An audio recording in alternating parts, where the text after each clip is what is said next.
Salut, c'est Léo Bergère, je suis triathlète professionnel, je suis ambassadeur ASICS et parrain de la team Animasana.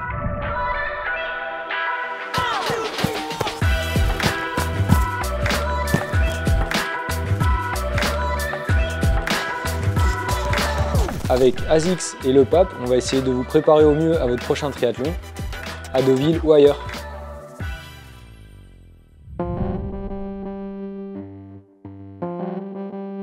Je suis avec deux triathlètes amateurs, Amélie et Hugo, et je vais répondre à leurs questions sur l'organisation de leur préparation au triathlon de Deauville.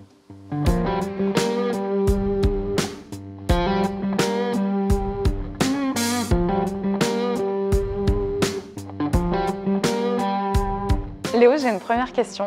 C'est quoi un programme d'entraînement pour le triathlon et à quoi ça sert? Quand on parle de programme d'entraînement, il faut bien prendre en compte le profil de l'athlète, la course préparée si c'est un longue distance ou un court distance. Aussi, il va falloir y aller crescendo, il ne faut pas forcément démarrer trop fort et surtout récupérer juste avant ta course pour arriver en forme sur ton objectif. Et de toute façon, vous pouvez tous retrouver les plans d'entraînement du triathlon de Deauville sur le site internet. Du coup, pour la première discipline du triathlon, la natation, est-ce que tu as des conseils spécifiques? C'est vrai que la natation, ça peut peut-être faire peur à certains, notamment les triathlètes débutants qui n'ont pas trop nagé par le passé.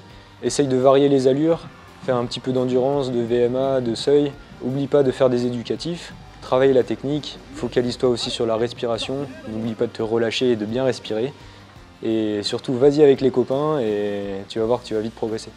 Et pour la seconde partie, le vélo, comment est-ce qu'on peut progresser? Il ne faut pas avoir peur de faire des kilomètres, il faut aller chercher des sorties de 3-4 heures peut-être.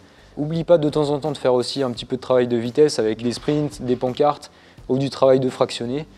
Et surtout, moi ce que je te dirais, c'est n'oublie pas de regarder autour de toi parce que c'est vrai qu'en vélo, on peut avoir des paysages vraiment magnifiques, donc profites-en.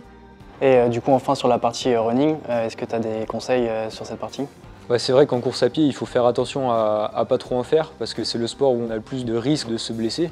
Essaye de construire justement ta préparation assez crescendo pour augmenter le volume et l'intensité petit à petit avec pas mal d'allures, du footing très lent au fractionné très rapide sur la piste par exemple. Tu peux utiliser beaucoup de surfaces différentes, faire des footings en forêt et fais-toi plaisir et vide ta tête parce que quand on court, c'est le meilleur moyen de décompresser. Comment tu planifies la récupération? Alors c'est vrai que moi je vais mettre le paquet sur la récupération parce que je vois vraiment l'intérêt. Je pense à m'étirer par exemple tous les soirs, à me masser quand j'ai des courbatures aux jambes par exemple. Je vais aller chez le kiné pour des massages de récupération. Donc ça c'est des choses plus ou moins faciles à mettre en place. Par contre il y a des bases à bien respecter, c'est l'hydratation. Tu vas beaucoup transpirer pendant l'effort, ton corps il faut juste le remercier en buvant suffisamment. Le sommeil, l'alimentation, donc ces trois piliers essentiels dans la récupération. Et tout ce qu'il y a autour, eh ben, c'est du bonus on va dire.